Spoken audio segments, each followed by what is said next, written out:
Hello दोस्तों, exam गुरु channel में आपका स्वागत है। आज हमारे सीटेट के लिए सीडीपी की क्लास नंबर 17 है। सॉरी, क्लास नंबर 18 है। तो आज हम लोग को जो टॉपिक कवर करना है वो है ईएल थॉर्नडाइक। थॉर्नडाइक के सिद्धांत देखेंगे, उन्होंने जो अधिगम के नियम दिए हैं वो देखेंगे, उन्होंने किस पर एक्सपेरिमेंट किया था, किस मतलब किस पर प्रयोग किया था। वो जो भी चीज़ें हैं हम लोग इस टॉपिक में देखेंगे। तो ये जो टॉपिक है ये मोस्टली सारे एग्जाम में पूछा जाता है। तो आप लोग ये टॉपिक बहुत अच्छे से पढ़िएगा। तो अगर आपको इसकी पीडीएफ चाहिए तो हमारे टेलीग्राम चैनल पे देख ले सकते हैं। उस टेलीग्राम चैनल का लिंक हमारे डिस्क्रिप्शन में दिया गया है। आप वहाँ से ज्वाइन करके इसकी पीडीएफ आराम से डाउनलोड कर सकते हैं। तो आपको नोट्स बनाने की ज़रूरत नहीं पड़ेगी। चलिए हम लोग शुरू करते हैं आज का टॉपिक। देखिए, ये हम लोग को पढ़ना है थॉर्नडाइक का सिद्धांत। तो इसमें क्या पढ़ना है, जो एसआर थ्योरी है, ट्रायल एरर थ्योरी है, और लॉ ऑफ लर्निंग है, और इन्होंने किस पर एक्सपेरिमेंट किया था। तो स्टार्ट करते हैं। जो ये तस्वीर दिख रही है ये है ईएल थॉर्नडाइक। थॉर्नडाइक इन्हें बोलते हैं। देखिए, थॉर्नडाइक क्या थे। थॉर्नडाइक थे एक व्यवहारवादी मनोवैज्ञानिक। क्या थे? व्यवहारवादी मनोवैज्ञानिक। अगर एग्जाम में पूछा जाए थॉर्नडाइक कैसे मनोवैज्ञानिक थे, ऑप्शन में बहुत सारे दे सकते हैं। व्यवहारवादी दे सकते हैं, मानवतावादी दे सकते हैं, है ना, गेस्टाल्टवादी दे सकते हैं। तो क्या लगाएंगे? व्यवहारवादी मनोवैज्ञानिक। देखिए, दूसरा पॉइंट है learning is the result of associations between stimuli and response. इसका मतलब क्या होता है? सीखना उत्तेजनाओं और प्रतिक्रिया के बीच संबंधों का परिणाम है। किसके बीच संबंधों का परिणाम है? उत्तेजना और प्रतिक्रिया।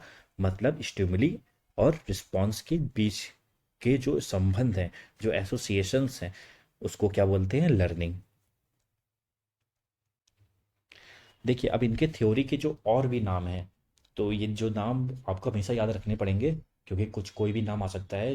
जैसे क्वेश्चन आ सकता है कि थॉर्नडाइक ने कौन सी थ्योरी दी, और इसमें से कोई भी नाम आ सकता है। हो सकता है आपको केवल एक नाम याद हो, तो आप दूसरा तो नहीं पहचान पाएंगे, इसलिए सारे नाम आपको दिमाग में रखने हैं।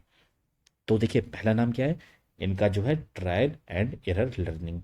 क्या है? Trial and error learning. इसको बोलते हैं, ट्रायल को होता है प्रयास, और त्रुटि प्रयास व त्रुटि का सिद्धांत, या त्रुटि अधिगम, प्रयास व त्रुटि अधिगम। दूसरा है प्लेजर एंड पेन थ्योरी। इसको हिंदी में बोलते हैं सुख और दर्द का सिद्धांत। जो तीसरा है वो है स्टिमुलस रिस्पॉन्स थ्योरी, जिसको बोलते हैं एसआर थ्योरी। चौथा है बॉन्ड और कनेक्शनजम थ्योरी ऑफ लर्निंग। इसको बोलते हैं संबंधवाद का सिद्धांत। ये बहुत पूछा जाता है, संबंधवाद का सिद्धांत या बॉन्ड थ्योरी किसने दी थी? तो वो दी थी थॉर्नडाइक ने। ठीक है। और जैसे ये पूछा जाएगा, और जैसे सात चारों ही पूछे जाएंगे। ये जो चारों हैं बहुत इंपॉर्टेंट है, कभी ना कभी एग्जाम में जरूर पूछे जाते हैं, और हर साल पूछे जाते हैं, हर एग्जाम में पूछे जाते हैं, जो भी टेट और सी टेट होते हैं। अब देखिए, त्रुटि एवं प्रयास का सिद्धांत, जो इनका सिद्धांत है ये हमें पढ़ना है। तो देखिए, ये हम लोग पहले बता चुके हैं। थॉर्नडाइक कहाँ के थे? ये थे अमेरिका के, अमेरिकी वैज्ञानिक थे।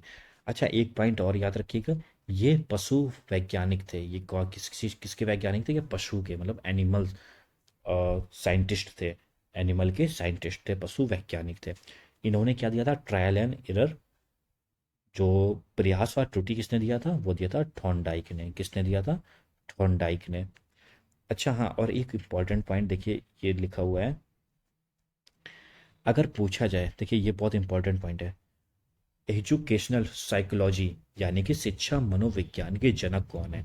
फादर ऑफ एजुकेशनल साइकोलॉजी के जनक कौन थे? वो थे थॉर्नडाइक। कौन थे? थॉर्नडाइक। शिक्षा मनोविज्ञान के जनक थॉर्नडाइक। एजुकेशनल साइकोलॉजी के फादर कौन थे? थॉर्नडाइक। ठीक है, ये याद रहेगा। अब देखिए, जो अधिगम के नियम दिए थे वो दिए थे थॉर्नडाइक ने। तो क्या दिए थे? अधिगम के नियम, लॉ ऑफ लर्निंग। क्या था? Law of learning. तो देखिए, थॉर्नडाइक ने प्रयास एवं त्रुटि का सिद्धांत दिया। वो सोचते थे कि अगर किसी की उत्तेजना बढ़ा दें तो उसके प्रति अनुक्रिया, जो रिस्पॉन्स है वो करेगा, और जब बार बार अनुक्रिया को दोहराएगा तो वह कुछ ना कुछ सीखेगा। तो अगर उसकी उत्तेजना बढ़ा दिया जाए, किसी चीज़ की उसकी लेने मतलब प्राप्त करने की चाहत हो, अगर उत्तेजना हो, तो वो उस उसको लेने के लिए बार बार कोई ना कोई रिस्पॉन्स करेगा, कुछ ना कुछ कार्य करेगा, जिससे जब बार बार कार्य करेगा तो हो सकता है एक टाइम पे तो सक्सेस मिल जाए, तो वो कुछ ना कुछ सीखेगा उससे। अब देखिए उनका जो बहुत फेमस एक्सपेरिमेंट है थॉर्नडाइक का, सबसे पहले पूछा जाएगा उसने उन्होंने किस पर एक्सपेरिमेंट किया था, तो उन्होंने किया था बिल्ली पर एक्सपेरिमेंट। किस पर किया था? कैट, बिल्ली पर एक्सपेरिमेंट किया था। किसने किया था? थॉर्नडाइक ने। ये बिल्कुल एकदम याद करके रखिएगा ये पॉइंट, थॉर्नडाइक ने बिल्ली पर एक्सपेरिमेंट किया था। अब देख लेते हैं वो एक्सपेरिमेंट किया था। देखिए यहाँ पे आपको चित्र के माध्यम से बताया गया है। देखिए उन्होंने एक बॉक्स रखा है यहाँ पर, और उसके अंदर एक भूखी बिल्ली को बिठा दिया गया। बॉक्स चारों तरफ से बंद था और भूखी बिल्ली को बिठा दिया गया। उसके बाहर एक, ये देखिए, एक मछली रख दी गई, एक सूखी हुई मछली जिसको खा सकती थी बिल्ली और अपनी भूख मिटा सकती थी। लेकिन अब बिल्ली तो देखिए वो बॉक्स के अंदर बंद है, उसका हाथ भी नहीं पहुंच रहा है ये, ठीक है, उसका हाथ भी नहीं पहुंच रहा है। तब बिल्ली अब, और इस बॉक्स में एक और काम किया गया था, यहाँ पर एक ये लीवर लगाया गया था। ये देखिए ये लीवर लगा हुआ है, अगर ये कोई लीवर खींचता है तो ये गेट जो है ये खुल जाता है। तो जैसे बिल्ली को तो पता नहीं था कि ये लीवर खींचने से गेट खुलता है, तो जब उसको ये मछली रखी गई तब उसको लेने की चाहत हुई, मतलब उत्तेजना हुई उसको। अब उसने इस पिंजड़े में हाथ पैर मारना शुरू किया। ये वाले में आइए, इसमें हाथ पैर मारना शुरू किया। अब गलती से उसका हाथ उस लीवर पर लग गया, और जैसे लीवर पे लगा वो गेट खुल गया। अब वो गेट खुल गया तो बिल्ली बाहर आई और उसने मछली खाकर अपनी भूख शांत कर ली। अच्छा, इस टाइम पे बिल्ली को समझ में नहीं आया था गेट कैसे खुला। और जब ये जो क्रिया थी, ये अनुक्रिया थी, ये बार बार दोहराई गई। बार बार बिल्ली को ऐसे ही बंद कर दिया जाता था, बाहर मछली रख दी जाती थी, तो वो फिर हाथ पैर मारती थी। फिर धीरे धीरे बिल्ली को समझ में आने लगा। जब 10-12 बार ये प्रोसेस हुआ, बिल्ली को समझ में आने लगा जैसे ही मेरा हाथ लीवर पे पड़ जाता है तो ये गेट खुल जाता है। तो जब अगली बार से मछली रखी गई तो बिल्ली ने हाथ पैर नहीं मारा, सीधे जाके उसको उसने लीवर पे हाथ मार दिया और गेट खुल गया, और उसने आके मछली खा ली। तो मतलब इससे ये पता चलता है कि जब उसने रिस्पॉन्स बार बार किया तो वो सीख गई कैसे गेट खोलना है और अपनी भूख मिटानी है मछली खाकर। देखिए ये प्रयोग सिद्धांत यह बताता है कि जब प्रयास करेंगे तो त्रुटि होगी, लेकिन अंत में हम अपने लक्ष्य तक पहुंच जाएंगे, यानी कि सीख जाएंगे। जैसे बिल्ली अपने लक्ष्य तक पहुंच गई, उसे पता चल गया गेट कैसे खोलना है। अब देखिए जो थॉर्नडाइक ने लॉ ऑफ लर्निंग दिया था, मतलब अधिगम के नियम दिए थे, वो देख लेते हैं क्या थे। देखिए क्या लिखा है, Thorndike classified to different categories of law of learning. मतलब थॉर्नडाइक ने अधिगम के जो नियम दिए थे वो दो प्रकार के थे। थॉर्नडाइक ने अधिगम के दो नियम दिए थे, वही हिंदी में लिखी है बात। देखिए जो पहला नियम था वो था प्राइमरी लॉ ऑफ लर्निंग, और दूसरा था secondary law of learning. Primary law of learning को बोलते हैं मुख्य नियम, और सेकेंडरी लॉ ऑफ लर्निंग को बोलते हैं गौड़ नियम। देखिए एग्जाम में हमेशा आपसे ये पूछा जाता है प्राइमरी लॉ ऑफ लर्निंग, ये कितने प्रकार का होता है, इसमें कितने नियम होते हैं, इनके बारे में पूछा जाएगा। तो मैं बता देता हूँ, जो इसमें नियम होंगे, जो मुख्य नियम होते हैं वो होते हैं तीन। कितने होते हैं? प्राइमरी लॉ कितने होते हैं लर्निंग के? तीन होते हैं, मुख्य नियम तीन होते हैं। और जो सेकेंडरी लॉ होता है, मतलब गौड़ नियम, ये होते हैं पांच। याद रखिएगा, मुख्य नियम तीन और गौड़ नियम पांच। प्राइमरी लॉ ऑफ लर्निंग तीन, सेकेंडरी लॉ कितने होते हैं? पांच। अब पहले हम लोग देखते हैं प्राइमरी लॉ ऑफ लर्निंग। क्या देखना है? Primary law of learning. देखिए प्राइमरी लॉ ऑफ लर्निंग, अब जो मुख्य नियम है, जो प्राइमरी लॉ है, इसमें भी जो बताया था तीन होते हैं। अब देखते हैं वो तीन कौन कौन से होते हैं। पहला होता है लॉ ऑफ एक्सरसाइज, मतलब अभ्यास का नियम। किसका नियम? अभ्यास का नियम। दूसरा होता है लॉ ऑफ रेडीनेस, मतलब तत्परता का नियम, तत्पर रहना चाहिए। तो तीसरा है लॉ ऑफ इफेक्ट, मतलब प्रभाव का नियम। तो ये हो गए अभ्यास, तत्परता और प्रभाव का नियम। मतलब law of exercise, law of readiness, law of effect. अब देख लेते हैं पहला नियम, अभ्यास का नियम। देखिए बहुत सिंपल से हैं तीनों नियम। देखिए क्या बताया गया, अभ्यास का नियम। जैसे आप अगर कोई चीज़, जैसे आप मैथ्स की बुक सॉल्व कर रहे हैं, क्वेश्चन सॉल्व कर रहे हैं, जितना आप मैथ्स में अभ्यास करेंगे, जितनी प्रैक्टिस करेंगे आप, जितनी एक्सरसाइज करेंगे, उतने ही अच्छे से आप वो मैथ्स सीखते जाएंगे, उतनी आपको इजी लगती जाएगी, आपको समझ में आएगा। मतलब पूरा मैथ्स जो डिपेंड करता है वो आपके अभ्यास पर करता है। यही लिखा है, यह नियम बताता है कि किसी काम को हम जितना अभ्यास करेंगे उससे उतना ज़्यादा ही सीखेंगे, मतलब जितना अभ्यास करेंगे उतना ज़्यादा ही सीखेंगे। ये है लॉ ऑफ एक्सरसाइज, मतलब अभ्यास का नियम। पढ़ते हैं दूसरे लॉ पर। यह है लॉ ऑफ रेडीनेस। क्या है? Law of readiness. मतलब तत्परता का नियम। यह नियम बताता है कि किसी काम को करने के लिए हम जितने तत्पर रहेंगे, मतलब तत्पर रहेंगे, हम उस काम को करने के लिए तैयार रहेंगे, मतलब हम में तत्परता है उस काम को करने के लिए, उतना जल्दी ही सीखेंगे। तो ये तो बहुत ईजी था, मतलब किसी काम के जितना तत्पर रहेंगे उतना जल्दी उस काम को सीख लेंगे। अब मुख्य नियम का जो तीसरा नियम है वो है प्रभाव का नियम, मतलब लॉ ऑफ इफेक्ट। देखिए यह नियम बताता है कि सीखना संतोषजनक है तो सीखना तीव्र हो जाएगा। मतलब जो आप सीख रहे हैं उसमें आपको अगर सेटिस्फैक्शन मिल रहा है तो आप उस चीज़ को सीखने की गति आप में बढ़ जाएगी।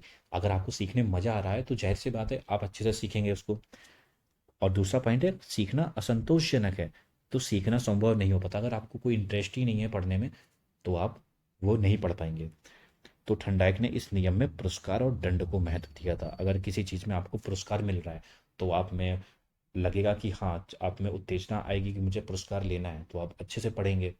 अगर दंड मिलेगा तो सोचेंगे कौन पढ़े भाई, दंड मिलेगा पनिश हो जाएंगे। तो ये हो गए 3 नियम।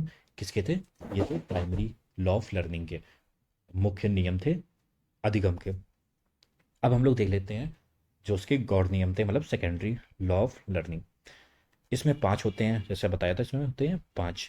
तो पहला क्या है? बहु प्रतिक्रिया का नियम, मतलब लॉ ऑफ मल्टीपल रिस्पॉन्स। दूसरा है आंशिक क्रिया का नियम, जिसको बोलते हैं लॉ ऑफ पार्शियल एक्टिविटी। तीसरा है आत्मीकरण का नियम, जिसको बोलते हैं एसिमिलेशन। ये याद होगा, एसिमिलेशन आपने पढ़ा था पियाजे चैप्टर में, एसिमिलेशन एकोमोडेशन। और जो चौथा है मनोवृत्ति या अभिवृत्ति का नियम, law of set of attitude. और जो पांचवा है वह सैचर क्रिया का नियम, लॉ ऑफ एसोसिएटिव शिफ्टिंग। तो चलिए अब पहला नियम देखते हैं। पहला नियम है लॉ ऑफ मल्टीपल रिस्पॉन्स, मतलब बहुत सारे रिस्पॉन्स करने का, बहु प्रतिक्रिया का नियम। देखिए इस नियम के अनुसार हम नया कार्य सीखते समय अनेक प्रतिक्रिया एवं प्रयास करते हैं तथा उसके बाद उस क्रिया को करने का सही विधि मालूम हो जाती है। देखिए वही लिखा है जो बिल्ली वाली केस में हुआ, उसने बहुत सारे रिस्पॉन्स किए कि पिंजड़े के अंदर इधर हाथ मारा उधर हाथ मारा। जब बहुत सारे किए तो अचानक से उसका हाथ लीवर में पड़ गया। जब जैसे ही लीवर में पड़ा तो उसको पता चल गया लीवर में पड़ते ही दरवाजा खुल गया। तो वही है, जब इतने सारे रिस्पॉन्स करेंगे हम लोग तो धीरे धीरे हम लोग पता चल जाएगा कि सही विधि क्या है। तो वही लिखा है इसमें, यही पॉइंट है। अब दूसरा पॉइंट है आंशिक क्रिया का नियम। इस नियम में बोला गया है कि अगर बहुत बड़ी सी कोई प्रॉब्लम है तो उसको छोटे छोटे पार्ट में डिवाइड कर लो, तो वो प्रॉब्लम जल्दी और शीघ्र सरल, मतलब जल्दी और इजी हो जाती है, सरल हो जाती है। वही लिखा है इस नियम के अनुसार हम अपने पूरे कार्य को छोटे छोटे भागों में विभाजित कर कर तो यह अधिक शीघ्र और सरल हो जाते हैं। देखिए इसमें छोटे छोटे भागों को विभाजित किया गया है। और आपने इससे पहले चैप्टर पढ़ा था कोहलर का, उन्हें वो थे गेस्टाल्टवादी, वो गेस्टाल्ट से थे। वो बताते थे कि पूरा समग्र रूप से एकदम होल चीज को पूरा ऑब्जर्व करना है, पूरा संपूर्णता को। उन्होंने छोटे छोटे भागों में विभाजित नहीं करवाया था, लेकिन थॉर्नडाइक ने करवाया है। अब है तीसरा नियम। तीसरा नियम क्या है? आत्मीकरण का नियम, मतलब लॉ ऑफ एसिमिलेशन। इस नियम के अनुसार हम नवीन ज्ञान को अपने पूर्व ज्ञान के साथ जोड़ते हैं। जो हमारा नया ज्ञान है, जो हम लोग पीछे सीख चुके हैं, उस ज्ञान से जोड़ लेते हैं। तो इससे आसानी होती है हम लोग को सीखने में, हमारे कॉन्सेप्ट और अच्छे से अपग्रेड हो जाते हैं। यही पूछा, जो पहले हम लोग पढ़ चुके हैं और लोग कुछ नया पढ़ा तो हम लोग आपस में दोनों को अपडेट कर लेते हैं। तो दोनों को जोड़कर उसको अपडेट करते हैं ज्ञान को, जिससे हमारे लिए और अधिक सुगम और सरल हो जाता है। बढ़ते हैं चौथे चौथे पॉइंट पर। जो इनका चौथा लॉ है, किसका है? सेकेंडरी लॉ ऑफ लर्निंग का। वह है मनोवृत्ति अभिवृत्ति का नियम, जिसको बोलते हैं लॉ ऑफ एटीट्यूड। यह नियम हमें बताता है कि किसी भी काम को करने के लिए जितनी हमारी पॉजिटिव अभिवृत्ति होगी उतना ही ज़्यादा उस कार्य को सीखेंगे।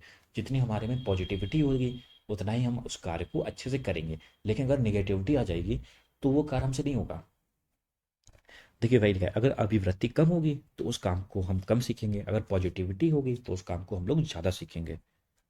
अब आज का जो आखिरी पॉइंट है वो है पांचवा पॉइंट, सैचर क्रिया का नियम, लॉ ऑफ एसोसिएटिव शिफ्टिंग। और ये जो पांचों पॉइंट है ये किसके हैं? ये हैं सेकेंडरी लॉ ऑफ लर्निंग के, यानी कि गौड़ नियम के। देखिए इसमें क्या है, सैचर नियम का सैचर क्रिया का नियम क्या है? चलिए देख लेते हैं, इसको हटा देता हूँ। इस नियम का अभिप्राय है पहले की गई क्रिया को अन्य परिस्थिति में भी उसी प्रकार करना। जो पहले हम लोग कर चुके हैं उस क्रिया को अगर दूसरी सिचुएशन मिलती है, जैसे हम लोग कोई चीज़ सीख चुके हैं, अब दूसरी सिचुएशन में भी अगर हम लोग को वही थोड़ा कुछ हिंट मिल रहा है करने का, तो हम लोग वो जो अपना पूर्व का ज्ञान है इसमें हम लोग शामिल कर सकते हैं। सर चौथा पॉइंट में बोला था सिमिलर, थोड़ा थोड़ा सिमिलर वही है, अगर बस सिचुएशन यहाँ पे अलग हो जाएगी और हम लोग को वही ज्ञान दूसरे सिचुएशन में भी यूज कर सकते हैं। बस ये थे 5 नियम।